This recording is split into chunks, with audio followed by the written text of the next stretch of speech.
हे दोस्तों, मैं चिराग एक और वीडियो के साथ। तो आज हम देख रहे हैं concept and law of demand से रिलेटेड पास्ट ईयर के एंड इंपॉर्टेंट एमसीक्यूज।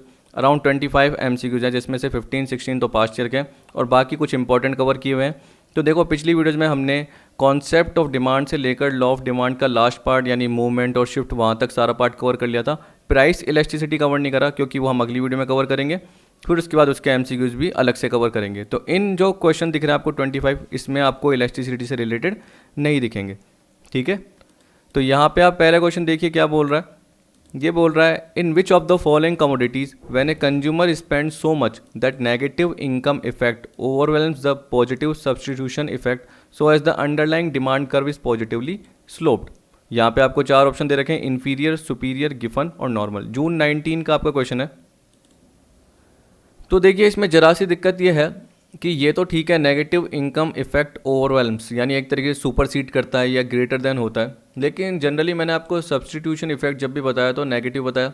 तो देखो, अब पॉइंट ऑफ व्यू अलग अलग हो सकता है। यानी कहने का मतलब ये है कि जो मैं नेगेटिव बोल रहा हूँ ना सब्स्टिट्यूशन, वो पॉजिटिव पार्ट ये बोल सकता है क्योंकि एनटीए नेट के हिसाब से जितनी बार भी क्वेश्चन आए हैं, या यूजीसी नेट पहले बोल सकते हैं जब भी दिसंबर 12 में भी आया, तो इसने जनरली पॉजिटिव ही लिया है। क्या लिया है? पॉजिटिव सब्स्टिट्यूशन इफेक्ट ही लिया है। इसी तरीके से देखो, ये तो एनटीए वाला या यूजीसी वाला नेट है।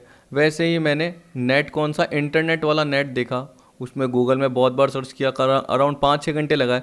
उसके हिसाब से कभी कभी देखो क्या है कि ज़्यादातर पॉइंटों में तो नेगेटिव सब्स्टिट्यूशन इफेक्ट ही आया और कुछ कुछ क्या बोल रहे थे उसका अपोजिट। कहने का मतलब, जैसे मैंने पिछली वीडियो में आपको इसको पॉजिटिव बोला इनकम इफेक्ट को, और बोला कि इन्फीरियर और गिफन क्या होता है नेगेटिव, उसमें उल्टा दे रखा है। तब उन्होंने उल्टा क्यों दे रखा है? मैंने जो दे रखा है वो किस पॉइंट ऑफ व्यू से दे रखा है? रियल इनकम के पॉइंट ऑफ व्यू से।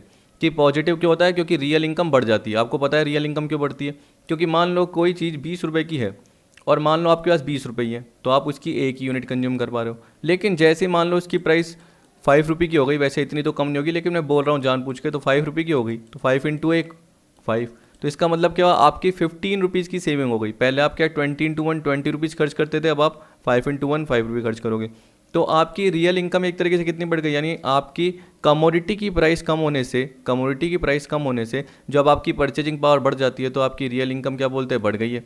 तो रियल इनकम जब बढ़ गई तो उस केस में डिमांड भी क्या हो जाएगी? बढ़ गई। तो हम किसके पॉइंट ऑफ व्यू से ले रहे हैं? इनकम के पॉइंट ऑफ व्यू से। जबकि आप नेट में कभी कभी नेगेटिव देखोगे तो वो किसके पॉइंट ऑफ व्यू से दे रखा है कि प्राइस कम होने से डिमांड बढ़ जाती है। बोलता है परचेजिंग पावर बढ़ती है, लेकिन क्या बोल रहा है? प्राइस कम हो रही है इसलिए डिमांड बढ़ रही है। तो इसलिए उसको नेगेटिव अप्रोच के पॉइंट ऑफ व्यू से ले रखा है और ये दोनों पॉजिटिव कर रखे हैं कभी कभी। तो उसी पॉइंट ऑफ व्यू से क्या पता ये सारे पॉइंटों को उन्होंने क्या कर रखा हो? पॉजिटिव कर रखा हो। और नेट भी पर्टिकुलर ही मानता हूँ, लेकिन फिर मैं कन्फ्यूजन में, क्योंकि नेट क्या करता है जनरली जब भी, यानी एनटीए नेट के हिसाब से या यूजीसी नेट के हिसाब से देखते हो, तो वो इनकम इफेक्ट को तो नेगेटिव ही मानता है दोनों में, इन्फीरियर और गिफन में। ठीक है, ठीक। तो जनरली यही पार्ट अप्लाई, और प्राइस इफेक्ट के पार्ट में कभी कभी नेगेटिव इनकम इफेक्ट ही बोल देता है। तो इस केस में जनरली आपको क्या करना है? देखो, एनटी के साथ ही चलना है, क्योंकि अगर आपका क्वेश्चन के हिसाब से अगर आप नेगेटिव सब्स्टिट्यूशन इफेक्ट तो सोचना, क्योंकि यही होता है। चाहे आप नेट पे कितनी बार भी देख लो, आपको यही दिखेगा कि नेगेटिव सब्स्टिट्यूशन इफेक्ट ही होता है। चाहे आप कोरा में देख लो, यानी जहाँ पे लोग क्वेश्चन पूछते हैं, एक तरीके से आपको पता है साइट का नाम, तो वहाँ पे भी बाहर के फॉरेनर्स ने यही बोल रखा है कि नेगेटिव होता है। जब आप 3-4 साइटों में देखोगे तो आपको वही दिखेगा, जिसमें से मान लो कि 75% या 80% में आपको नेगेटिव ही दिखेगा और बाकी उल्टी अप्रोच के हिसाब से दिखेगा। तो देखो, यहाँ तो नेगेटिव इनकम इफेक्ट है, लेकिन यहाँ पे नेगेटिव सब्स्टिट्यूशन नहीं बोल रखा, पॉजिटिव बोल रखा है। तो ले लो क्या हुआ? तो क्योंकि देखो क्या होगा कि जब भी एग्जाम में आएगा तो आपका जनरली पॉजिटिव आएगा, जब पॉजिटिव सब्स्टिट्यूशन इफेक्ट आएगा, क्योंकि पिछली बार भी इन्होंने लिया।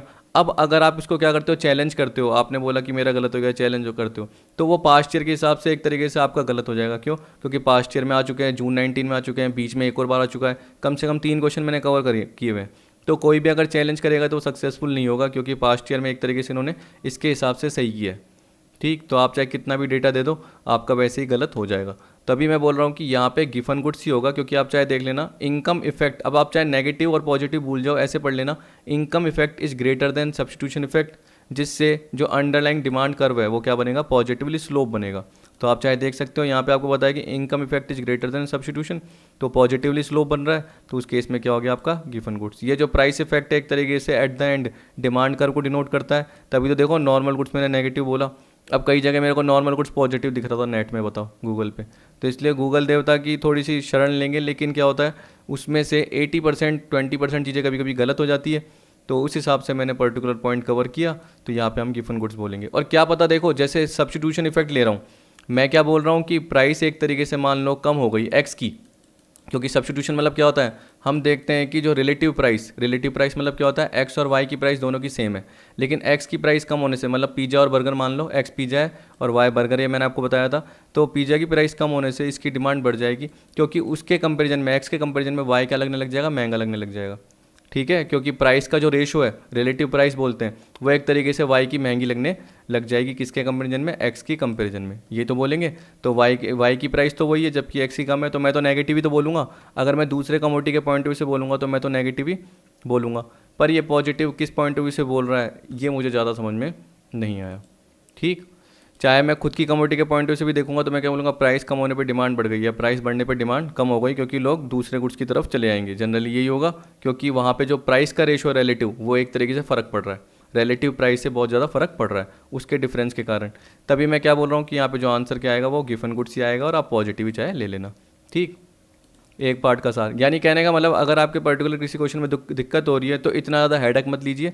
आपको लग रहा है कि यार ये पर्टिकुलर बहुत ज़्यादा दिक्कत क्रिएट कर रहा है, तो उसको वहीं पे लीव कर दीजिए, जैसा बताया वैसा देख लीजिए। अब देखिए, आगे का पार्ट स्टार्ट करने से पहले कर लेते हैं अनअकैडमी की बात। देखिए, अनअकैडमी लेकर आया revise India for NTA UGC net 2021, 5 अप्रैल से स्टार्ट है। इसमें टॉप टीचर्स द्वारा कंप्लीट रिवीजन आपको प्रोवाइड कराया जाएगा एब्सोल्युटली फ्री। 12 डेज का ये सेशन होगा, टोटल मिला के 200 प्लस सेशंस होंगे, 33 एजुकेटर होंगे। आप देखिए, देख सकते हैं कि इसमें पेपर 1 और पेपर 2 से रिलेटेड पूरी की पूरी 10 यूनिट्स कवर की जाएगी, जिसमें रिवीजन भी होगा और एमसीक्यू सेशंस भी होंगे।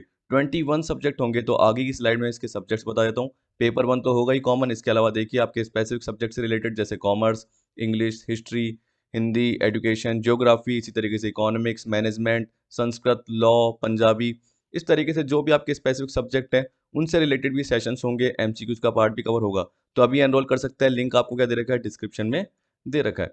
इसी तरीके से देखिए, मैंने पिछली वीडियो में आपको बताया था कि अनअकैडमी की एक्सेलरेट टेस्ट सीरीज है, जहां पर आपके पास चांस है कि आप स्कॉलरशिप जीत सकते हैं 100% 1 ईयर के सब्सक्रिप्शन पे। 28 मार्च को संडे 4 से 5 बजे हिस्ट्री से रिलेटेड 50 क्वेश्चंस पूछे जाएंगे। अगर रैंक 1 या 2 आती है तो 100% स्कॉलरशिप, 3 टू 10 आती है तो 75% स्कॉलरशिप, वैसे 11 टू 35 आती है तो 50% स्कॉलरशिप, और 36 से लेकर 150 आती है तो 25% स्कॉलरशिप मिल सकती है। एनरोल कीजिए, लिंक आपको डिस्क्रिप्शन में दे रखा है। टर्म्स एंड कंडीशन जरूर रीड कर लेना। इस तरीके से आप देखिए कि यहाँ पर आपको बताया कि अनअकैडमी पर टॉप क्लासेस प्रोवाइड कराई जा रही है इंडिया के best NTA UGC net expert द्वारा। आप देख सकते हैं, नाम आपको दिख रहे हैं, तलवीर सिंह, नवदीप कौर, अरुण पांडे, डॉक्टर लोकेश कुमार मीणा। इसी तरीके से आपको बहुत सारे एजुकेटर मिल जाते हैं, तो आप एनरोल कर सकते हैं। सब्सक्रिप्शन का लिंक आपको डिस्क्रिप्शन में दे रखा है। और हाँ, जब आप सब्सक्राइब करेंगे या तो प्लस या आइकॉनिक सब्सक्रिप्शन पर, तो चिराग एनटीए रेफरल कोड जरूर एंटर कर लेना, जिससे आपको 10% ऑफ मिल जाएगा। तो देखिए, जो भी आपके एनरोल का पार्ट है उसका लिंक डिस्क्रिप्शन में दे रखा है, जरूर एनरोल कीजिए। रिवाइस इंडिया को भी, एक्सेलरेट टेस्ट सीरीज को भी, और सब्सक्रिप्शन लेना है तो सब्सक्रिप्शन भी ले सकते हैं, उसका लिंक भी डिस्क्रिप्शन में दिया गया है। चिराग एनटीए रेफरल कोड एंटर करना मत भूलना। अब चलते हैं अपने अगले पार्ट की तरफ। The inverse relationship between the variation in the price and the variation in the quantity demanded is not due to दिसंबर 18। अब देखिए यहाँ पे क्या बोल रहा है कि प्राइस का और जो क्वांटिटी डिमांडेड का जो वेरिएशन दे रखा है वो किसकी वजह से नहीं होता है। ठीक है, तो आपने देखा होगा कि रीजन क्या थे जो मैंने आपको बताए थे कि डाउनवर्ड स्लोपिंग के।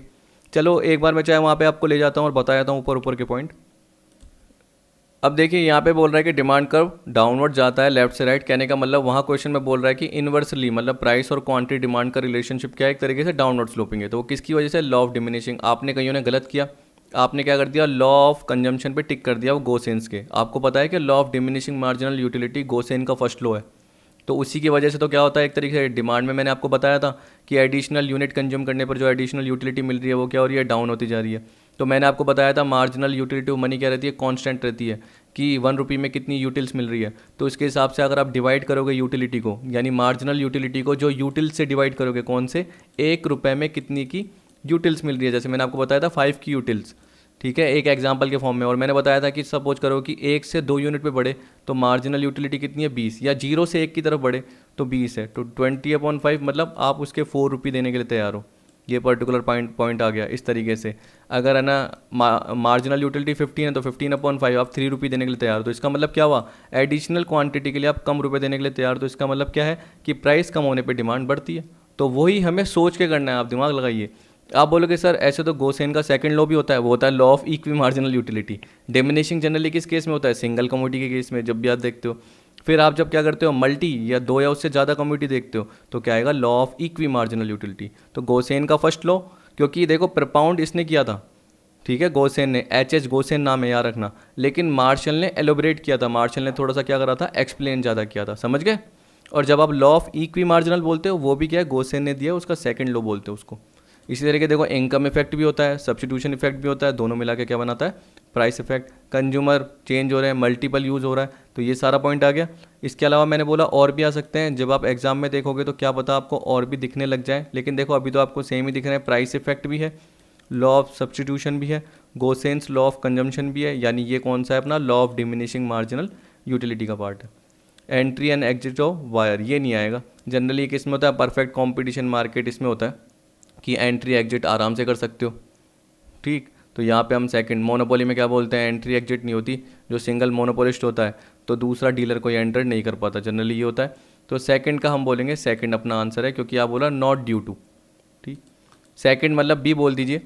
अब थर्ड वाला बोल रहा है आपको, match the item of list 1 with list 2 and indicate the code of their correct matching. अब देखिए यहाँ पे आपको दे रखा है non price quantity relationship of demand, particular ये पॉइंट दे रखा है आपको। आप देखिए कि non price quantity relationship of demand किससे रिलेटेड है, लिस्ट 2 में जाके देखिए आपको किस में दिख रहा है। चलिए ये आपको समझ में भी नहीं आया तो आप अगले पे बढ़ते। तो income effect of price rise greater than it's substitution, तो वो किस पे आता है, गिफन पे आता है। बी का पार्ट किस पे दिख रहा है, 4 पे। आप बोलोगे ये भी नहीं आता, तो देखो transitivity and consistency of choices, वो किस पे आता है, ऑर्डिनल यूटिलिटी अप्रोच, ठीक। तो जैसे आप ए की जगह बी को कंज्यूम कर रहे हो, बी को प्रेफर कर रहे हो, और बी की जगह सी को प्रेफर कर रहे हो, तो आप जनरली क्या बोलोगे कि एक तरीके से बोलोगे सी इज ग्रेटर देन बी और बी इज ग्रेटर देन ए। तो हम बोल सकते हैं कि हमें ऑटोमेटिकली क्या हो गया, देखो ट्रांजिटिविटी मतलब क्या हो गया एक तरीके से, या कंसिस्टेंसी क्या हो गई कि आपको सी पसंद है बी के कंपैरिजन में, और आप ये भी बोल सकते हो कि आपको ए के कंपैरिजन में बी पसंद है और बी के कंपैरिजन में सी पहले पसंद है, तो इसकी फर्स्ट रैंक या सेकंड रैंक या थर्ड रैंक। तो एक ट्रांजिटिविटी या कंसिस्टेंसी पार्ट बता रहा है, जो कि आप ऑर्डिनल में पूरा का पूरा पार्ट समझोगे। फिर चलो आपको मैं ये भी बता देता हूँ, नॉन प्राइस क्वांटिटी मतलब क्या है। आप सोचिए कि प्राइस के अलावा जितने भी फैक्टर है उसका क्वांटिटी यानी डिमांड के साथ क्या रिलेशनशिप है। तो प्राइस के अलावा अदर फैक्टर्स जो भी होते हैं उसे हम क्या बोलते हैं, शिफ्ट। शिफ्ट का मतलब क्या हो गया, इंक्रीज एंड डिक्रीज। तो क्या होगा, ए का थर्ड, देखिए कहाँ पे आ रहा है, ये रहा। तो 3 4 2। अब देखिए प्राइस क्वांटिटी उसका मतलब क्या है, एक्सटेंशन एंड कॉन्ट्रैक्शन, मतलब movement along the same demand curve. ये हो गया अपना एक्सटेंशन कॉन्ट्रैक्शन जो मैं लाइन बता रहा हूँ। लेकिन अगर एक और लाइन बन गई आगे, यानी फॉरवर्ड हो गया या बैकवर्ड हो गया, उसे हम क्या बोलते हैं, इंक्रीज एंड डिक्रीज। इंक्रीज मतलब क्या हो गया, फॉरवर्ड, और डिक्रीज मतलब क्या हो गया, बैकवर्ड, जिसको आप क्या बोलते हो, राइटवर्ड या लेफ्टवर्ड। ये तो बोलते हो राइटवर्ड शिफ्ट या लेफ्टवर्ड शिफ्ट, मूव नहीं बोल रहा, शिफ्ट। जब मैं राइटवर्ड शिफ्ट बोलूँ, ठीक है, मूव का मतलब क्या है, मूवमेंट। मूवमेंट मतलब क्या है, प्राइसेज में चेंज की वजह से। तो इसका आंसर देखो क्या है, सी। फोर्थ का देखिए क्या बोल रहा है, in case the quantity of commodity demanded changes due to change in price of commodity it is called. अब देखो थोड़ा सा ये सितंबर 16 में आया और जुलाई 16, तो मेरे हिसाब से देखो मेरे को इतना पता नहीं है, क्या पता वापस से पेपर हुआ होगा सितंबर 16 में, जिन्होंने भी दिया होगा तो वापस से पेपर हुआ होगा। तो ये क्वेश्चन पेपर आपको कहीं पे जनरली देखने को नहीं मिलता, फिर भी मैंने क्वेश्चन थे कवर कर लिए। तो थोड़ा सा मुझे इसमें क्या लगा, देखो इस वाले पर्टिकुलर पार्ट में आएगा तो यही, क्योंकि मैं इसको एक तरीके से वेटेज दे रहा हूँ, एक्सपांशन और कॉन्ट्रैक्शन ऑफ डिमांड। क्योंकि आपको पता है कि प्राइस में चेंजेस की वजह से कमोडिटी में जो भी चेंज होता है क्वांटिटी में, वो एक्सपांशन और कॉन्ट्रैक्शन भी होता है, लेकिन लॉ ऑफ डिमांड भी कह सकते हैं। लेकिन पूरा क्यों नहीं है, क्योंकि देखो अदर थिंग रिमेनिंग कॉन्स्टेंट बोलता तो मैं पर्टिकुलर बोल देता कि लॉ ऑफ डिमांड, इसलिए मेरे को लगा कि यहाँ पे एक्सपांशन और कॉन्ट्रैक्शन ऑफ डिमांड ही रहेगा, याद रखना, ठीक है। तो फोर्थ का अपना आंसर होगा 2 मेरे पॉइंट ऑफ व्यू से। फिर भी जनरली अपन इसको छोड़ ही देते हैं, क्योंकि देखो यहाँ पे क्या है कि एक तरीके से पेपर का पार्ट ही नहीं है मेनली जुलाई 16। जब भी आप क्या करते हो, रेफरेंस बुक में जितने भी पेपर देखते हो तो आपको जुलाई दिखेगा, या आप और भी कोई पेपर देखते हो, ट्रूमैन की बुक देखते हो तो आपको जुलाई का दिखेगा, सितंबर का दिखेगा ही नहीं। इसलिए सितंबर का जनरली जो ये पार्ट है इसका आप सेकंड ही मान लीजिए, मैं इस पर टिक कर दूंगा, एक्सपांशन एंड कॉन्ट्रैक्शन, ठीक। अब फिफ्थ वाले पार्ट में आपको क्या दे रखा है, for the following statement of assertion and reasoning indicate the correct code. Assertion में क्या दे रखा है, price reduction normally leads to an increase in the demand for a commodity, सबको पता है, ठीक है सर, ये तो लॉ ऑफ डिमांड से रिलेटेड पार्ट है ही। फिर बोल रहा है price reduction leads to entry of new buyer of the commodity in the market, तो आप बोलोगे सर ये भी ठीक है। लेकिन बताओ ये रीजन जो है ना, ये सही दे रहा है पार्ट इसका, इसकी व्याख्या सही कर रहा है, एक्सप्लेनेशन सही कर रहा है। आप बोलोगे सर कर रहा है लेकिन प्रॉपर नहीं कर रहा।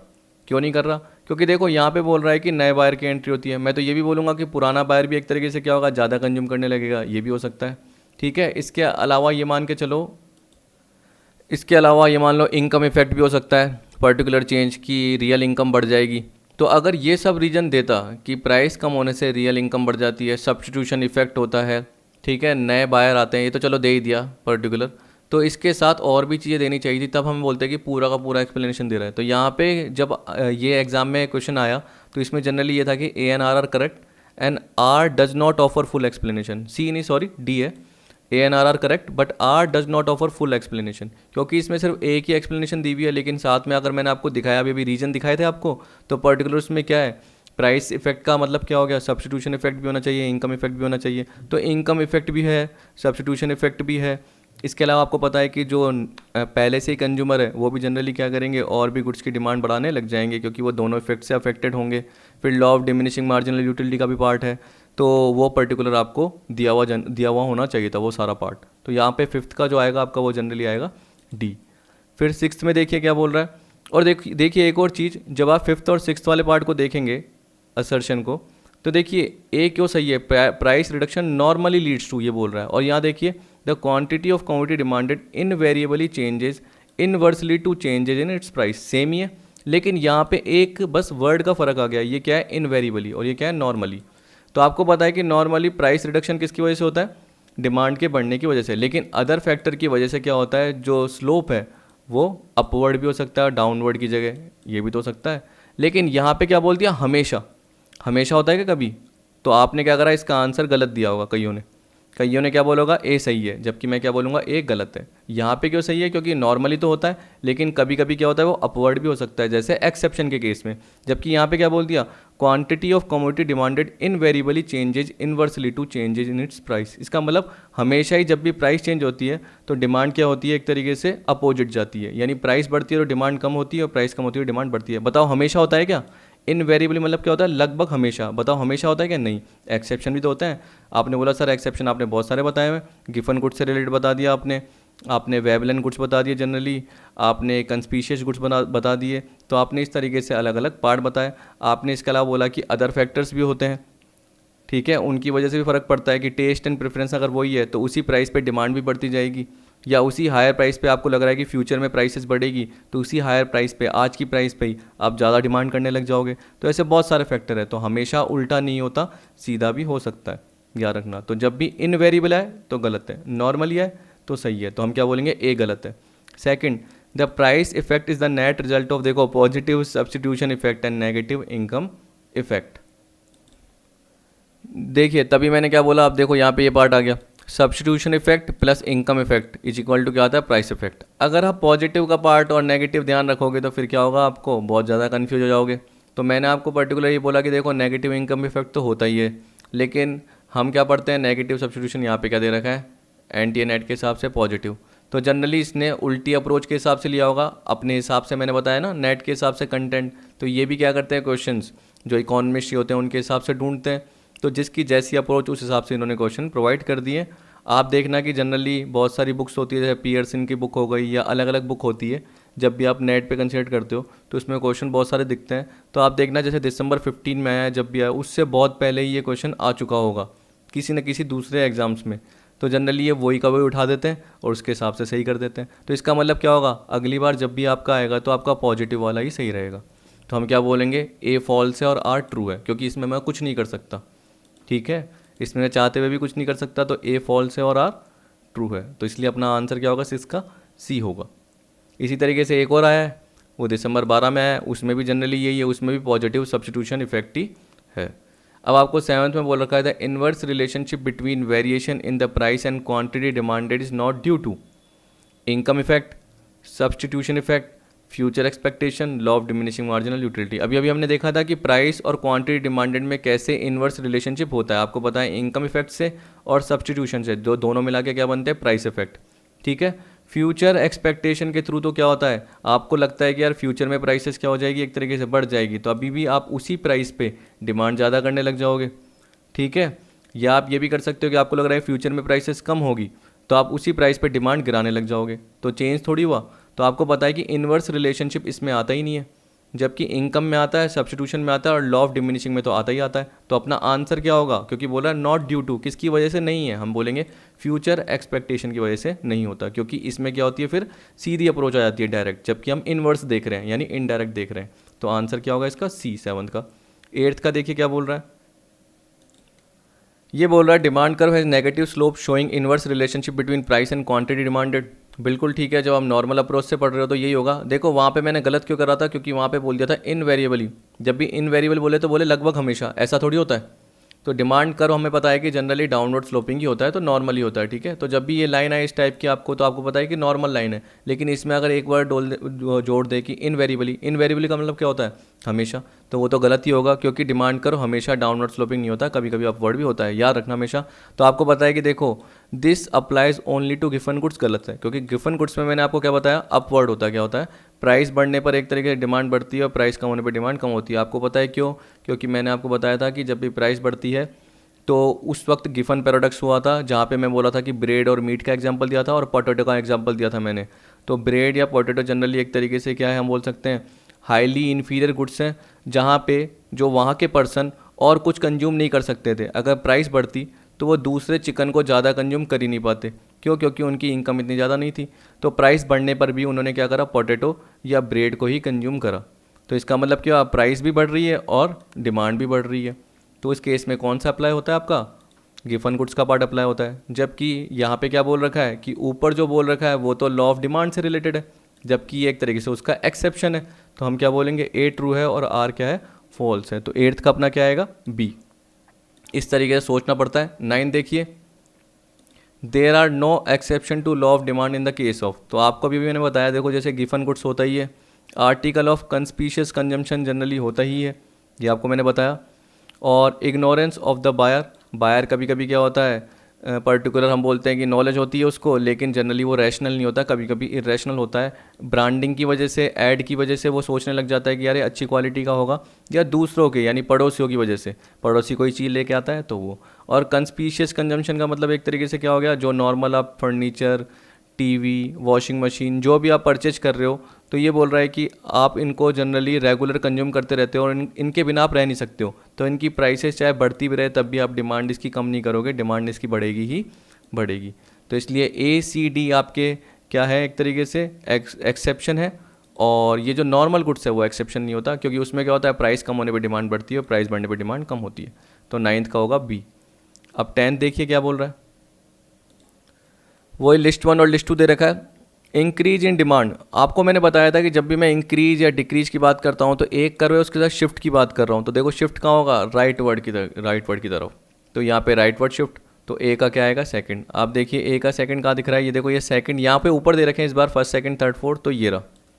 तो यहाँ पे भी एक तरीके से, तो एक बार मैं रुक गया, आगे देखता हूँ। कॉन्ट्रैक्शन, कॉन्ट्रैक्शन जब भी मैंने बताया तो मैंने क्या बताया कि ये पर्टिकुलर डिमांड कर्व है। अगर आपको दिक्कत हो रही है तो हमेशा एक अप्रोच क्या रहती है कि एक कर्व बना लिया करो, क्योंकि देखो क्या है कि इकोनॉमिक्स सबको नहीं आती बिल्कुल अच्छे ढंग से, किसी को अच्छी आती होगी तो उनको लगता होगा कि सर इतना पर्टिकुलर पॉइंट क्यों बता रहे हैं, मैं बाकियों के लिए बता रहा हूँ, ठीक। क्योंकि कईयों को जैसे मैं कुछ पॉइंट भी बताता हूँ तो वो समझ में नहीं आता, ऊपर से बाउंस होता है, तो उनको एक तरीके से वापस से पढ़ना पड़ेगा। तो यहाँ पे जैसे मैंने बोल दिया कि इस पे जनरली पार्ट आ रहा है। अब कॉन्ट्रैक्शन ऑफ डिमांड का मतलब क्या होता है, डिमांड में कमी। तो अगर आप क्यू को देखोगे तो इधर थोड़ी करोगे, इधर थोड़ी बढ़ाओगे, इधर आप तो इधर ही कम करोगे ना, कॉन्ट्रैक्शन मतलब। तो आप खुद देख लीजिए कि अगर मैं ये लाइन बना के बैठा हूँ और अगर मैं इसको यहाँ करूँगा तो यही तो है प्राइस बढ़ने पे, इसका मतलब क्या हुआ, P1 अगर मैं बोलूँगा तब जाके क्या होगा, ये पार्ट। तो कॉन्ट्रैक्शन और डिमांड का मतलब क्या हो गया, मूवमेंट, ठीक है। तो यहाँ पे देखो leftward movement along the demand curve, तो देखो कहाँ हो रही है, यहाँ पे। इधर क्या होता है, राइटवर्ड, अगर इधर होती तो उस केस में प्राइस कम होने पे डिमांड बढ़ती है, उसे हम क्या बोलेंगे, राइटवर्ड मूवमेंट। जब भी लेफ्टवर्ड मूवमेंट की बात करेगा तो मतलब यहाँ, तो इसका मतलब क्या हो गया, ये एक तरीके से कॉन्ट्रैक्शन ऑफ डिमांड का पार्ट ये वाला हो गया। तो सेकंड, और देखो बी का एक बार देखूँ कहाँ पे है, 1 पे ये रहा, यानी इसका आंसर होगा ए। फर्स्ट और बी ये सेम है और सेकंड और ए सेम है। अब क्रॉस डिमांड का मतलब क्या है, आपको मैंने क्रॉस डिमांड एक तरीके से सब्स्टिट्यूट के पॉइंट ऑफ व्यू से बताया था, तो वैसे देख लीजिए। और जब भी मैंने आपको जॉइंट बताया तो कॉम्प्लीमेंट्री के पॉइंट ऑफ व्यू से बताया। जॉइंट का मतलब क्या है, दोनों साथ काम आती है। क्रॉस का मतलब क्या हो गया, सब्स्टिट्यूट के पॉइंट ऑफ व्यू से होती है। तो वही पार्ट बोल रहा है कि टी की प्राइसेस, हम बोलेंगे या तो ऐसे बोलेंगे कि कॉफ़ी की प्राइसेस चेंज होने से टी की डिमांड पे क्या असर हो रहा है। तो demand of one commodity which changes in the price of another related commodity. तो कॉफ़ी की प्राइसेस में चेंज होने से टी की डिमांड पे क्या असर हो रहा है, तो क्रॉस डिमांड। जॉइंट डिमांड का मतलब क्या हुआ, जो दोनों साथ साथ आता है। कॉम्प्लीमेंट्री मैंने आपको बताया था पति पत्नी, ठीक है, हस्बैंड वाइफ। तो वैसे आप देख सकते हो पेन इंक, कार पेट्रोल, इस तरीके से बहुत सारे एग्जाम्पल आपको कवर कराए थे। Joint demand is equal to demand of more than one commodity to satisfy one specific want. Demand of more than one commodity to satisfy one specific want. Car petrol, ठीक, pen ink, ये सारे example इसके होते हैं। तो इसलिए इसका answer जो होगा BADC, BADC। थर्ड के लिए देख लीजिए आप क्या होगा, एक तरीके से डी होगा, यही तो था। और यहाँ पे देख लेना इससे रिलेटेड यही पार्ट है। तो एक तरीके से अपना सही हो रहा है, इसलिए इसका आंसर क्या होगा, ए। 11 देखिए क्या बोल रहा है। 11th में मेरे को 2 आंसर सही लगे, लेकिन फिर भी जो नेट के हिसाब से था, यूजीसी के हिसाब से, वो ए सही था। अब कैसे, वो मैं आपको बता देता हूँ।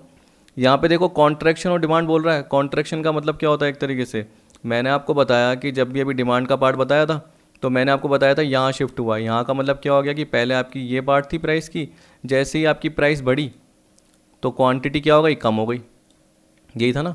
तो आप देखिए जनरली उसका लेना देना किससे है, प्राइस से। तो देखो इसने क्या कर दिया, प्राइस चेंज इफेक्ट, मतलब ये। फिर डिक्रीज इन डिमांड की बात देखो। डिक्रीज इन डिमांड का मतलब क्या होता है, increase decrease. Increase and decrease का मतलब क्या होता है, एक कर्व बना लो नॉर्मल, उसके आपको पता है कि डिक्रीज की बात कर रहे हो तो उसको लेफ्ट की साइड पे खिसका दो, क्योंकि जब भी हम डिक्रीज की बात करते हैं तो इसका मतलब क्या होता है, बैकवर्ड शिफ्ट होता है। तो डिक्रीज मतलब क्या हो गया, कहाँ पे देखो, कहीं दिख रहा है क्या, ये आ रहा है आपका शिफ्ट, ये भी आ रहा है। लेकिन साथ में देखो क्या आ रहा है, नॉन प्राइस चेंज इफेक्ट, ये भी आ रहा है। तो डिक्रीज इन डिमांड कब होती है, जब प्राइस के अलावा अदर फैक्टर की वजह से चेंज होता है। तो आपका ये भी आ रहा है और आपका देखो ये भी आ रहा है। अभी रुक जाना, मैं आपको बता देता हूँ कैसे, क्योंकि मैं दूसरा ऑप्शन भी बताऊंगा, वो भी सही है। तो देखो थर्ड और 1 ये भी हो गया। Increase in demand, increase in demand का मतलब क्या हो गया। अब देखिए मैंने अभी शिफ्ट यहाँ लिया तो मुझे ऑप्शन नहीं दिखा थर्ड के बाद, क्योंकि मैंने छोड़ दिया। हाँ यहाँ दिखा था फोर्थ में, लेकिन मैं अभी थर्ड को कंसीडर कर रहा था। उसके हिसाब से मैंने बोला कि यार ये भी सही है कि बी के लिए एक तरीके से 1 भी ठीक है। तो सी के हिसाब से क्या होगा, शिफ्ट, वही जैसे अभी मैंने कर्व बनाया और मैंने क्या बोल दिया कि वो कहाँ शिफ्ट हो रहा है, राइट की तरफ। तो शिफ्ट द डिमांड कर्व, तो ये भी ठीक है। तो देखो यहाँ पे आ ही रहा है 3 1 4। और एक्सपांशन का मतलब क्या हो गया आपको, demand curve remain the same. इसका मतलब क्या हो गया, जब भी हम एक्सपांशन कॉन्ट्रैक्शन मिलते हैं तो डिमांड कर्व एक ही बनता है, तो डिमांड कर्व सेम रहेगा। तो इसका मतलब ये ठीक है। लेकिन अब देखो डी भी कंसीडर कीजिए, आपको सेम दिखने लग जाएगा। एक बार डी भी कंसीडर कीजिए। वैसे तो मैं ए ही मान रहा हूँ आंसर नेट के हिसाब से, एनटीए या यूजीसी नेट के हिसाब से, लेकिन आप क्या मानेंगे 11th के हिसाब से, ए भी मान सकते हो, डी भी मान सकते हो। आपका दोनों आंसर सही होते, क्योंकि कोई ना कोई तो देखो क्या करता है, आंसर की को चैलेंज करता ही है। किसी न किसी पर्टिकुलर क्वेश्चन को कोई ना कोई चैलेंज करता ही है, तो उसमें एक तरीके से दोनों ही सही होते। अब देखिए एक बार करके देख लीजिए। Consider contraction of demand, demand कर रिमेन द सेम, ये भी बोल सकते हैं। जैसे आपने एक्सपांशन में बोला था ना, उसकी जगह यहाँ पे कर लीजिए, ये आ गया। फिर देखो डिक्रीज इन डिमांड, तो उसे हम क्या बोलते हैं, इंक्रीज डिक्रीज, शिफ्ट, ये कर सकते हैं, हो गया। इंक्रीज इन डिमांड, जब भी हम इंक्रीज की बात करते हैं तो उसका मतलब क्या हुआ, प्राइस के अलावा अदर फैक्टर में जो चेंज हुआ उसकी वजह से डिमांड पे क्या असर हुआ। तो देखो नॉन प्राइस चेंज इफेक्ट, बिना प्राइस के अलावा बाकी सारे फैक्टर से जो चेंज हुआ, ये भी ठीक है, देखो आ रहा है। फिर उसके बाद आपको दे रखा है डी का थर्ड, तो डी का थर्ड देख लीजिए। एक्सपांशन ऑफ डिमांड, एक्सपांशन मतलब क्या हो गया आपका, ठीक, एक्सपांशन मतलब क्या हो गया, एक्सपांशन कॉन्ट्रैक्शन, वो सिर्फ मूवमेंट की बात करता है। मूवमेंट का मतलब क्या हुआ, प्राइस चेंज इफेक्ट, तो ये भी ठीक है। तो आपका ए भी ठीक है, डी भी ठीक है, लेकिन नेट के हिसाब से क्या था, ए आंसर। तो मैं ए पे ही टिक लगाऊंगा, और डी पे भी आप लगा सकते हो याद रखना, पर मैं तो ए पे ही लगाऊंगा। Demand must have the elements desire, want, quantity, price and time. आपको बताया ऑल ऑफ द अबव। आपको ये मैंने बताया था कि एक तरीके से डिज़ायर, फिर मैंने आपको बताया था विलिंगनेस और एबिलिटी, ये तीनों मिला के। और जनरली उसके बाद मैंने आपको मीनिंग बताई थी कि it is a quantity of commodity that individual will buy at a specific point of time, at a specific point of time and at specific price. तो यहाँ पे डिफरेंट पॉसिबल प्राइसेस पे जनरली आपको part पता था। Different possible prices कौन कौन सी है, टाइम क्या है, क्वांटिटी क्या है, डिज़ायर क्या है, वांट क्या है। तो 12 का क्या होगा, ऑल ऑफ द अबव। अब 13 देखिए क्या बोल रहा है। 13 में बोल रहा है which of the following statement is true. अब देखिए यहाँ पे आपको पता है कि in case of inferior goods income effect negative है, although substitution effect is positive. ठीक, तो देखो यहाँ पे जितने भी आपको बताया कि सब्स्टिट्यूशन इफेक्ट मैंने बोला नेगेटिव, लेकिन नेट के हिसाब से तीनों केसेस में क्या बोल रहा है, पॉजिटिव है। तो गिफन में भी आपने देखा जनरली पॉजिटिव बोला, इसमें भी क्या बोला आपको, पॉजिटिव बोला, और नॉर्मल प्राइस इफेक्ट में भी क्या बोला, पॉजिटिव बोला। तो आप पॉजिटिव ही ले लेना, ठीक है। और याद रखना गिफन और इन्फीरियर में ऐसे इनकम इफेक्ट नेगेटिव होता है, तो आपका कभी भी गलत नहीं होगा, क्योंकि देखो बाकी ऑप्शन देखो, यहाँ पे क्या बोल रहा है, income and substitution effect are positive, यहाँ पे क्या बोल दिया, income and substitution effect are negative. तो मुझे पता है आप में से कईयों ने सी पॉइंट ही लिया होगा, लेकिन अब देखो एनटीए नेट के हिसाब से इसने जितने भी केस है उसके हिसाब से क्या बोला, सब्स्टिट्यूशन इफेक्ट पॉजिटिव है, तो आप ज़रूर उसको कंसीडर कीजिए। नहीं तो देखो क्या होगा, मैं तो आपको बोल दूंगा कि सी कंसीडर कीजिए, लेकिन गलत क्या हो जाएगा, आपके आने वाले एग्जाम के लिए गलत हो जाएगा। इसलिए देखो दिसंबर 12 में भी क्या है आपका, एक तरीके से 13 का ए ही सही किया गया था, ए सही किया गया था, ठीक। तो ए पे मैं टिक कर दूंगा। 14 का देखिए, नॉर्मली डिमांड कर्व स्लोप्स, आपको पता है कि डिमांड कर्व नॉर्मली क्या होता है, डाउनवर्ड होता है। कितना सिंपल आया था, ना अपवर्ड होता है, ना हॉरिजॉन्टल होता है, ना वर्टिकल होता है। और जब भी आप डिमांड कर्व की पार्ट देखोगे तो आप प्राइस इलास्टिसिटी में सारा पार्ट देख जाओगे कि कब जनरली क्या होता है, अपवर्ड तो आपको पता ही है गिफन विफन में, और जब आप एक हॉरिजॉन्टल देखते हो, ये तो वर्टिकल बनाया मैंने, वैसे ही जब आप हॉरिजॉन्टल देखते हो तो वो आपको प्राइस इलास्टिसिटी या इनकम इलास्टिसिटी इस तरीके से अलग अलग पॉइंट में पता चल जाएगा। Demand has the following element, quantity, price, time. ऊपर आया था सेम, पर उसमें साथ में क्या था, वांट भी था और डिज़ायर भी था। यहाँ पे क्या आ गया, एक तरीके से देखो क्वांटिटी, प्राइस, टाइम अलग अलग आ गए। उसमें सी ऑप्शन में ही तीनों थे, एक ही बात है, ऑल ऑफ द अबव। तो ये जून 12 में आया था, पहले थोड़े थोड़े कभी कभी आया सिंपल भी आ जाते थे इस तरीके से। A commodity use for multiple purposes and then the demand for it is known as. आप बताइए, देखिए कभी भी कंफ्यूज मत होया कीजिए। जब भी आपको मल्टीपल पर्पज़ पता चले, तो मिल्क, स्टील ये आ रखिए, तो उस केस में आपको पता है कि एक तरीके से कौन सा पार्ट आएगा, आपका कंपोजिट आएगा। आपको जॉइंट में दिक्कत होती है, तो जॉइंट का मतलब सिर्फ क्या होता है, दो, क्योंकि जॉइंट का मतलब क्या होता है, अगर कोई चीज़ टूट जाती है तो आप उसको क्या करते हो, जॉइंट करके एक तरीके से कुछ ना कुछ चिपका देते हो, तो वो जॉइंट हो गई। जॉइंट का मतलब क्या हो गया कि दो पर्टिकुलर पार्ट जुड़ रहे हैं, जबकि कंपोजिट का तो मतलब क्या हो गया, बहुत सारे पार्ट आ सकते हैं, यहाँ रखना। तो इसका मतलब मल्टीपल पर्पज के लिए हो सकता है। तो कभी भी जॉइंट वॉइंट से रिलेटेड दिक्कत मत करना। और क्रॉस का मतलब तो क्या हो गया, जहाँ पे एक तरीके से आप ऐसे याद रख लेना, क्रॉस होता है, तो क्रॉस का मतलब क्या हो गया, एक एक्स भी होगा गुड्स और एक वाई भी जनरली होगा। तो आपको बताया कि वाई की प्राइस से एक्स की डिमांड पे क्या असर हो रहा है, तो जनरली वो किस में आएगा, सब्सटीट्यूट में। और जॉइंट मतलब क्या हो गया, कॉम्प्लीमेंट्री। और कंपोजिट मतलब क्या हो गया, एक से ज़्यादा यूज़ हो गए, एक तरीके से हम बोल सकते हैं मल्टीपल यूज़ हो गए उसके, तो कंपोजिट डिमांड आ गई। 16th का क्या आएगा आपका, बी आएगा। वैसे ही देखो ऑटोनोमस डिमांड अगर आप देखते हो ना, एक तो डायरेक्ट डिमांड हो गई, यानी किसी पर्टिकुलर गुड्स की डायरेक्ट डिमांड। पर आप याद रखना कि दुनिया में ऐसी कोई चीज़ नहीं है कि जिसकी जनरली कोई ड्राइव डिमांड नहीं हो। किसी न किसी चीज़ की किसी न किसी पर्टिकुलर चीज़ के थ्रू डिमांड होती ही है, ड्राइव तो होती ही है। पर हम क्या है कि यहाँ पे इकोनॉमी के पॉइंट ऑफ व्यू से पढ़ रहे हैं, तो इसलिए हमने अलग अलग पॉइंट पढ़े। तो वैसे एक ऑटोनोमस भी होती है। ऑटोनोमस का मतलब क्या हो गया कि ये पर्टिकुलर किसी भी और चीज़ से डराइव नहीं होती, ये बोल रहा है। तो ऑटोनोमस इसका नाम से पता चल रहा है ऑटोनोमस है।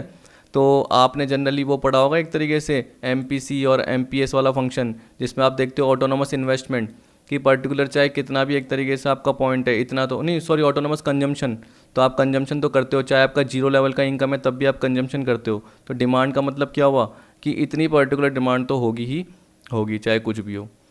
तो ये ऑटोनोमस डिमांड जनरली आता नहीं है आपका, पर फिर भी मैंने बता दिया। अगर आपको देखना है तो और नेट पे आप कवर करके देख लेना, आपको मिल जाएगा। तो 16 का वैसे अपना बी था। अब 17 में देखिए क्या बोल रहा है, which of the following pairs of commodities an example of substitute. आप देखिए कि सब्सटीट्यूट की बात कर रहा है, इसका मतलब क्या है, हमने बोला इंटरचेंजेबल या रिप्लेस, एक पर्टिकुलर चीज़ को दूसरे से रिप्लेस कर सकते हैं, टी, कॉफ़ी। तो आप बताइए कॉफ़ी एंड मिल्क अलग अलग चीज़ हो गई। मिल्क में एक तरीके से क्या होता है, कॉफ़ी पाउडर, या हम बोल सकते हैं कॉफ़ी के सीड्स आप क्या करते हो, उसको पाउडर बना के फिर आप क्या करते हो, यूज़ करते हो। तो एक तरीके से वो पार्ट तो आएगा ही नहीं, इसमें लग ही नहीं रहा सब्स्टिट्यूट। ठीक, मिल्क का कोई दूसरा सब्स्टिट्यूट है क्या, अगर टी और कॉफ़ी होता तो हम बोलते सब्स्टिट्यूट होता। डायमंड एंड काऊ लेना देना ही नहीं है। पेन एंड इंक, तो ये क्या है, कॉम्प्लीमेंट्री है। मस्टर्ड ऑयल, देखो दोनों ऑयल आ गए, एक मस्टर्ड है और एक कोकोनट है, दोनों एक तरीके से खाना बनाने के लिए काम में लिए जाते हैं, तो हम क्या बोलेंगे, सब्स्टिट्यूट हो सकते हैं। कई जने क्या करते हैं, मस्टर्ड ऑयल लेते हैं, और कई जने क्या करते हैं, कोकोनट ऑयल का यूज़ करते हैं। ठीक है, अलग अलग रीजन में अलग अलग, हम बोल सकते हैं स्टेट में अलग अलग पार्ट का यूज़ किया जाता है, तो एक तरीके से सब्स्टिट्यूट हो सकते हैं। एक good, whose demand by consumer falls with rise in income of that consumer is called. देखो यहाँ पे इनकम बोल रखा है कि इनकम बढ़ने से जो डिमांड क्या हो रही है, कम हो रही है, वो पर्टिकुलर किस में होगी, आप सोचिए। आपको मैंने नॉर्मल गुड्स बोला तो मैंने क्या बोला, इनकम बढ़ने से डिमांड तो बढ़ती है, तो कभी भी मैंने बोला दिक्कत आ रही है तो कर्व बना के देख लीजिए। नॉर्मल गुड्स में भी जनरली होता है, सब्स्टिट्यूट का पार्ट जनरली हम बोलेंगे, ठीक है। तो इनकम बढ़ने से सब्स्टिट्यूट और कॉम्प्लीमेंट्री पे क्या असर होगा, हम दोनों ही खरीदेंगे, कहने का मतलब कॉम्प्लीमेंट्री तो जॉइंट होते हैं और सब्स्टिट्यूट का मतलब क्या हो गया, एक्स और साथ में वाई। तो अगर मैं बोलूँगा कि मेरी इनकम बढ़ रही है तो मैं तो क्या पता एक्स भी खरीदूंगा और वाई भी खरीदूंगा, तो ये थोड़ी है, हमें पता है कि उसे इन्फीरियर बोलते हैं। क्या बोलते हैं, इन्फीरियर। मैंने आपको बताया था जनरली कौन सा इम्पैक्ट होता है, नेगेटिव इनकम इफेक्ट होता है, याद रख लेना कौन सा होता है, नेगेटिव। नेगेटिव का मतलब क्या हो गया कि अगर आप इनकम का यहाँ पे पार्ट बनाओगे प्राइस की जगह और यहाँ पे डिमांड बनाओगे, बना के देख लेना, तो अगर आप बोलोगे कि मेरी कितनी 5,000 पे इनकम है तो 5,000 की इनकम है, मैं किसी पर्टिकुलर यूनिट की कितनी 40 यूनिट डिमांड कर रहा हूँ, लेकिन जैसे ही मेरी इनकम एक तरीके से कितनी हो जाती है, मान लो 4 की जगह 5,000 हो जाती है, ये मान के चलो, तो मेरी डिमांड नहीं बढ़ेगी कोई, ये गलत हो जाएगा। मुझे पता है कि मेरा पर्टिकुलर यहाँ जाएगा, मेरी डिमांड कम क्यों हो जाएगी, क्योंकि वो इन्फीरियर है। इन्फीरियर का मतलब क्या हो गया, मैं पर्टिकुलर फिर नॉर्मल गुड्स की तरफ बढ़ूंगा। मैं किसकी तरफ बढ़ूंगा, नॉर्मल गुड्स की तरफ बढ़ूंगा, कि एक सफिशेंट लेवल जो इनकम का है उससे अगर मेरी ज़्यादा इनकम हो जाती है तो उस केस में मैं क्या करूँगा, प्राइस कम होने पे देखो डिमांड तो बढ़ती है, एक बार आप देख लेना, चाहे मैं पर्टिकुलर पिछली वाली वीडियो के पार्ट में आपको बता देता हूँ जाके। देखिए, inferior goods are goods whose demand fall down with the rise in the consumer income over a specified level. यही बोल दिया ना कि एक तरीके से स्पेसिफाइड लेवल पे जनरली क्या होता है कि जैसे ही इनकम बढ़ती है तो उसकी डिमांड क्या होती है, एक तरीके से गिरती जाती है, क्योंकि आपको पता है कि आप किसकी तरफ बढ़ते हो, आप जनरली उनसे अच्छे गुड्स की तरह या अच्छे क्वालिटी के गुड्स की तरफ बढ़ते हो। जैसे मैंने आपको एग्जांपल दिया था रेशन का या गेहूं का एग्जांपल दिया था कि आप 2 रुपये किलो वीट या कंज्यूम करते हो और आपको पता है कि मार्केट में अगर वो 10 रुपये किलो या 20 रुपये किलो आ रहा है, जैसे ही आपका इनकम का लेवल एक पर्टिकुलर पॉइंट से ज़्यादा हो गया तो उस केस में क्या करोगे, आप वो 2 रुपये किलो वाला छोड़ दोगे और उसकी जगह क्या करोगे, आप वो 20 रुपये किलो वाला कंज्यूम करोगे, क्योंकि आपको पता है कि अगर आपकी इनकम बढ़ती है तो आप इस इन्फीरियर क्वालिटी वाले गुड्स की डिमांड नहीं करोगे। तो यही पार्ट था आपका, और इतना डिटेल में नहीं बता रहा क्योंकि पिछली वीडियो में मैंने डिटेल में बताया हुआ था, तो हम बोलेंगे यहाँ पे आंसर क्या होगा आपका, बी, इन्फीरियर। फिर आपको बोल रखा है 19 में, inferior good face positive income effect. देखो अभी भी तो बताया नेगेटिव है कि इनकम बढ़ने से क्या हो गया, डिमांड कम हो रही है, फॉल हो रही है, तो यहाँ पे हम क्या बोलेंगे, नेगेटिव। तो ये गलत है, तो हम क्या बोलेंगे, असर्शन गलत है, तो यहाँ पे देख लेना ए इज नॉट करेक्ट। चलो एक और देखिए, आर में क्या बोल रखा है, demand of inferior goods decreases as income of buyer rises. Same है, यही का यही पॉइंट, तो रीजन सही है, तो A is not correct but R is correct. तो 19 का क्या आएगा आपका, बी आएगा। अब बाकी बचे अपने 6 क्वेश्चन, देखते हैं एक और क्या बोल रहा है। अब देखिए बोल रहा है extension of demand is shown as downward movement on the same demand curve. Extension या एक्सपांशन की बात बताई थी मैंने आपको, तो एक प्राइस क्वांटिटी का पार्ट आप बना लीजिए पर्टिकुलर, ठीक है।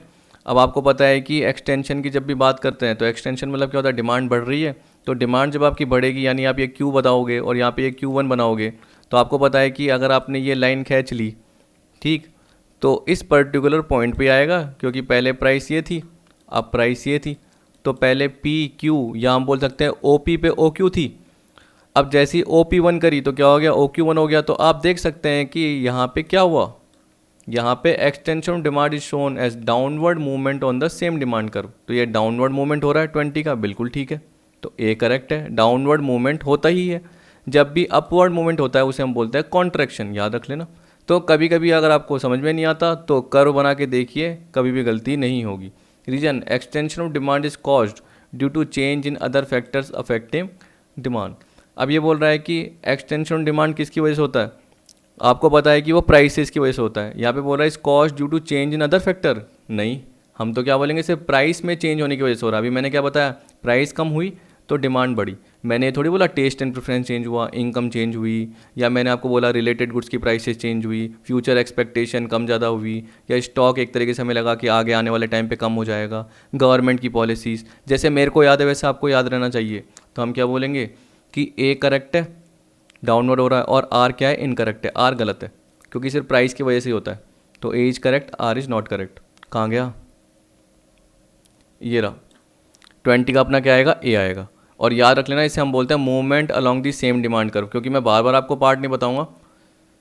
अब 21 में देखिए क्या बोल रहा है, demand for commodity depends on the relative price of it's substitute goods abnormal inferior goods. आपको देखो जब भी रिलेटिव प्राइस का पार्ट आया तो वो मैंने किस में बताया था, जनरली कह रहा है demand for a commodity depend, commodity की डिमांड कमोडिटी की डिमांड किस पे डिपेंड है, सब्स्टिट्यूट गुड्स की प्राइसेस पे डिपेंड है, क्योंकि रिलेटिव प्राइस की बात कर रहा है। जब भी रिलेटिव का मतलब क्या होता है, एक्स और वाई गुड्स की प्राइस बोल रहे हैं। अगर मैंने बोला कि एक्स की प्राइस कम हो जाती है तो लोग वाई को क्यों नहीं कंज्यूम करते हैं, क्योंकि यहाँ पे रिलेटिव प्राइस की बात हो रही है कि जैसे इसकी प्राइस कम हुई, लोगों की मैंने बोला परचेजिंग पावर तो बढ़ी, लेकिन वाई के कंपैरिजन में एक्स की चीज़ उन्हें सस्ती मिलने लग जाएगी, हम बोल सकते हैं, क्योंकि वाई की प्राइस तो उतनी थी। तो हम बोल सकते हैं कि वाई के कंपैरिजन में जो रिलेटिव प्राइस थी एक्स की, वो एक तरीके से सस्ती हो जाएगी, इसलिए तो हम बोलेंगे इसको सब्स्टिट्यूट गुड्स। अब ये बोल रहा है कि goods which are paradoxical to the law of demand. आपको बताया ना मैंने पैराडॉक्सिकल का मतलब क्या बताया था, कॉन्ट्राडिक्टरी। क्या बताया था, कॉन्ट्राडिक्टरी। तो बोला लॉ ऑफ डिमांड के अपोज कौन से हैं, या कॉन्ट्राडिक्टरी कौन से, या एक्सेप्शन कौन सा है। तो आपको पता है कि देखो सब्स्टिट्यूट, कॉम्प्लीमेंट्री, ये तो जनरली किसका है, उसका ही पार्ट है।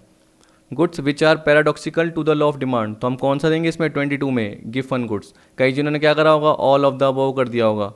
वो क्या सोच रहे होंगे, सब्स्टिट्यूट सर क्या होता है, एक्स के साथ वाई की बात करते हैं। देखो मैंने आपको क्या बताया कि एक्स की प्राइसेस कम होने से एक तरीके से उसकी डिमांड ज़्यादा हो जाएगी, और वाई के जो कंज्यूमर है वो भी किसकी तरफ आ जाएंगे, इसकी तरफ, क्योंकि दोनों क्या है, कॉम्पिटिटर गुड्स हैं। कॉम्प्लीमेंट्री मैंने क्या बताया, दोनों साथ काम आते हैं। तो एक्स की प्राइस कम होने से क्या होगा, एक्स की डिमांड बढ़ जाएगी और साथ में वाई की डिमांड भी बढ़ जाएगी, क्योंकि वाई क्या है, कॉम्प्लीमेंट्री, वो इसके साथ काम आ रहा है। तो चाहे वाई की प्राइस में कोई फ़र्क नहीं हुआ, लेकिन उसकी डिमांड भी एक तरीके से बढ़ रही है। क्यों, क्योंकि मैंने एक्स की प्राइसेस को क्या करा है, कम करा है। तो मेरी एक्स की डिमांड भी बढ़ गई, उसके साथ साथ मेरी वाई की डिमांड भी बढ़ गई। तो वो जनरली क्या बता रहा है आपको, ये थोड़ी बता रहा है कि अपोजिट है या लॉ ऑफ डिमांड नहीं फॉलो हो रहा। ऐसा नहीं है, आपको पता है कि वाई अपनी जगह यूज़ हो रहा था, एक्स अपनी जगह यूज़ हो रहा था जनरली, ठीक। लेकिन गिवन गुड्स में क्या होता है, जब आपका कर्व बनता है तो वो जनरली क्या बनता है, ये बनता है पॉजिटिव, ठीक। तो हम क्या बोलते हैं, एक तरीके से लॉ ऑफ डिमांड को फॉलो नहीं किया गया, क्योंकि प्राइस बढ़ने पर डिमांड बढ़ रही है और प्राइस कम होने पर डिमांड कम हो रही है। ये पर्टिकुलर पॉइंट था। अब 23 में देखिए, यानी उसका आंसर जो है वो गिवन गुड्स है, याद रखना।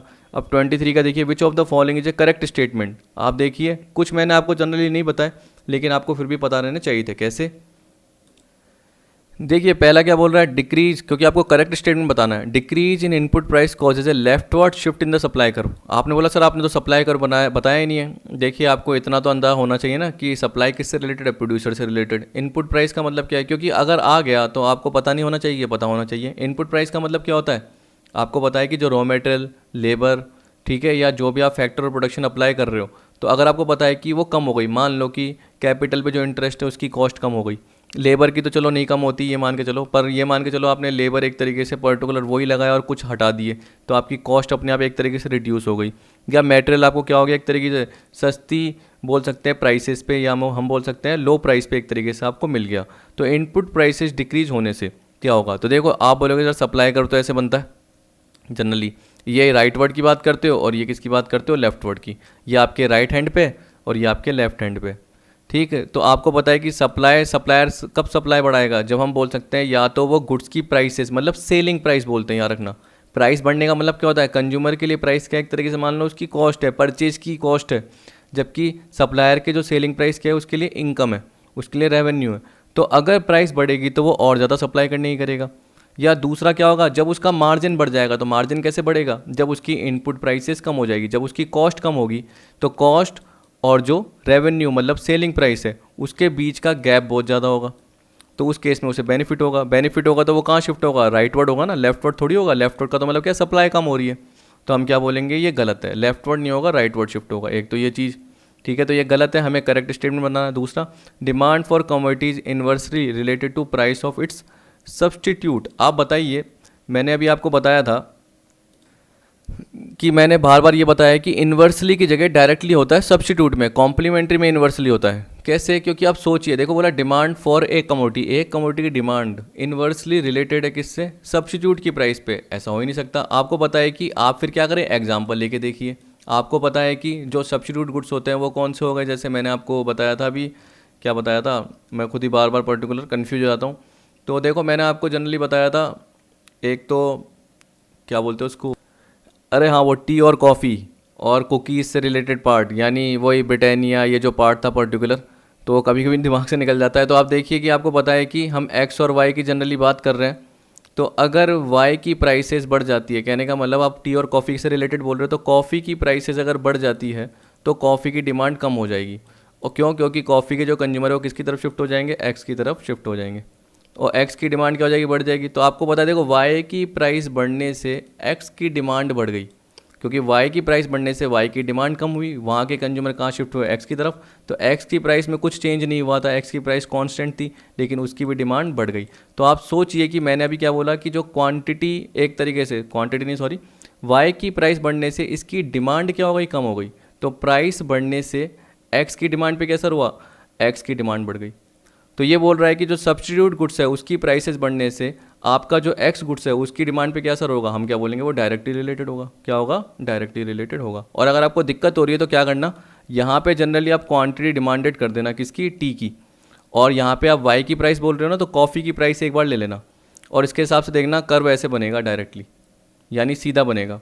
ये कोई एक्सेप्शन नहीं है यार रखना, ये एक तरीके से किस पे डिपेंड कर रहा है, सामने वाले गुड्स पे डिपेंड कर रहा है, जिसे हम बोलते हैं क्रॉस, जो कि मैं आपको किस में बताऊंगा, इलास्टिसिटी में बताऊंगा। तो ये भी एक तरीके से क्या गलत है, डायरेक्टली आता तो सही रहता, तो ये राइट वर्ड आता सही रहता और ये डायरेक्टली आता तो सही रहता। Desire for commodity backed by ability and willingness to pay is demanded, बिल्कुल ठीक है, आपको पता है, सी ठीक है। D, when income increases demand for essential goods increases more than proportionately. अब आपको चाहिए तो बोल रखा है, देखो एसेंशियल गुड्स की बात कर रहा है, व्हेन इनकम इंक्रीजेज, जब इनकम बढ़ती है, ये भी आपका किस में आएगा, प्राइस इलास्टिसिटी में आएगा।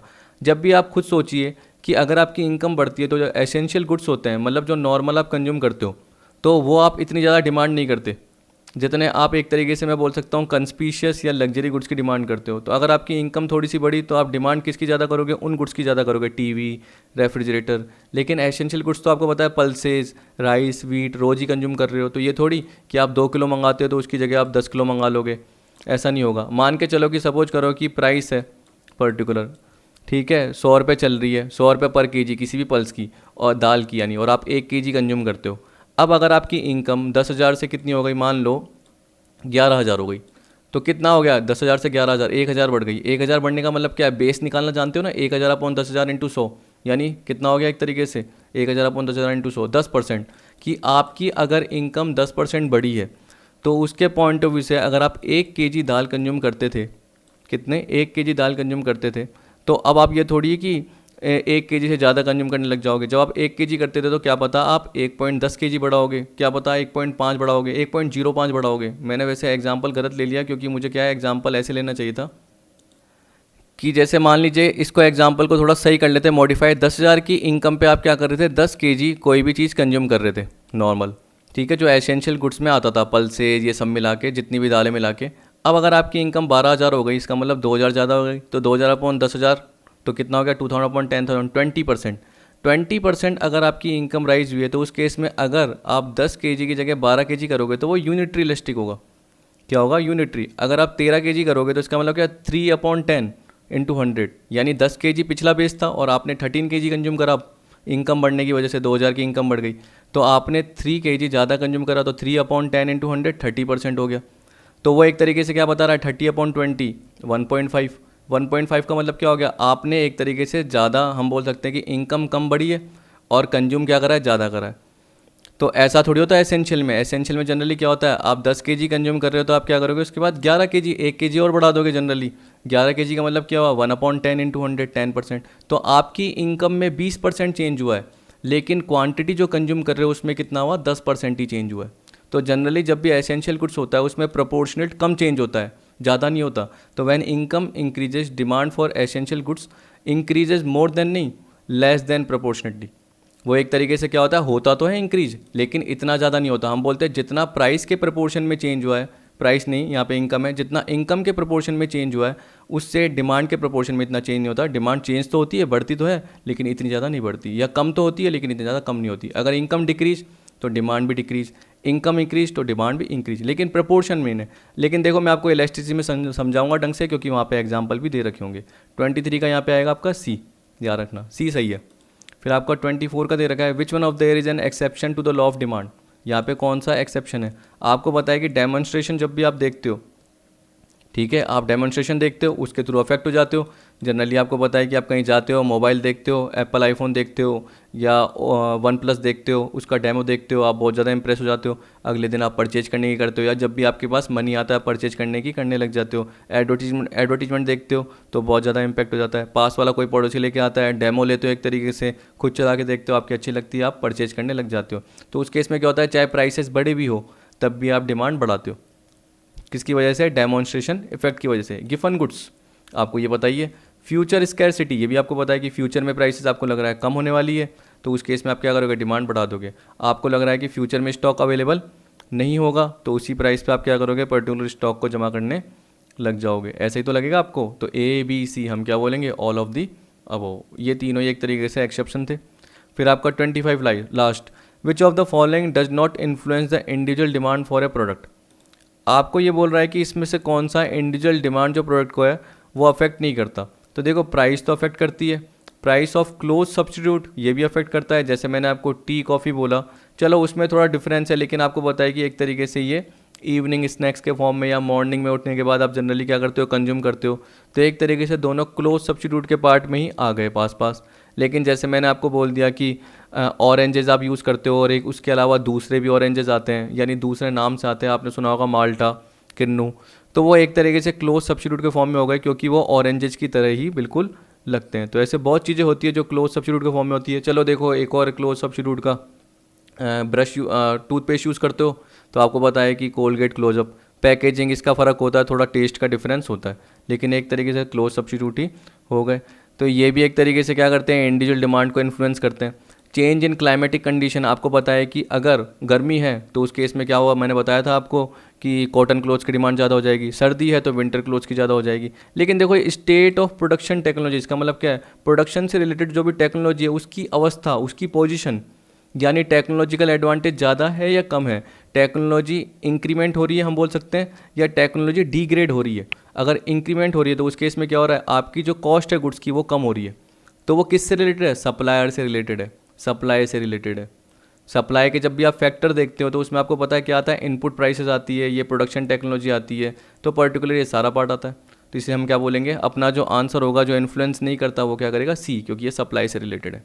ठीक, तो आई होप आपको सारा पार्ट आ गया होगा। कुछ पर्टिकुलर पॉइंट में आपको दिक्कत होगी, मैंने बताया था, जो कौन सा है, सब्स्टिट्यूशन इफेक्ट से रिलेटेड। तो आप नेट के पॉइंट ऑफ व्यू से क्या करोगे, यानी जब भी एनटीए नेट या यूजीसी नेट से रिलेटेड आएगा तो आप पॉजिटिव के हिसाब से ही देखना, क्योंकि देखो इतनी बार आ चुके हैं, तो आप अगर आंसर की को चैलेंज भी करोगे और आपने बोला कि सर ने नोट्स पढ़ के मैंने नेगेटिव का पार्ट बताया, तो वो हो गया। देखो, क्योंकि मैं तो जो सही है उसके हिसाब से ही नोट्स बनाता हूँ पीडीएफ, तो मैं तो बहुत ज़्यादा कंसर्न करता हूँ कि पर्टिकुलर अगर मेरा गलत भी हो जाता है तो मैं पूरी वीडियो वापस से बनाता हूँ, ज़्यादातर यही होता है। अगर मुश्किल से मैं बता देता हूँ कि एक पॉइंट गलत हुआ, लेकिन जहाँ पे मुझे लगा कि 2-3 पॉइंट गलत होते हैं, मैं पूरी वीडियो वापस बनाता हूँ। तो इसको मैंने बहुत चेक किया, बाद में भी मैं चेक करके देखूँगा, अगर कुछ गलत होगा तो मैं पूरी वीडियो डिलीट करके वापस से बनाऊँगा। पर ऐसा नहीं हो सकता, क्योंकि मैंने अपने 8 घंटे आज के दिन में ही इसके लिए ख़राब किए हैं।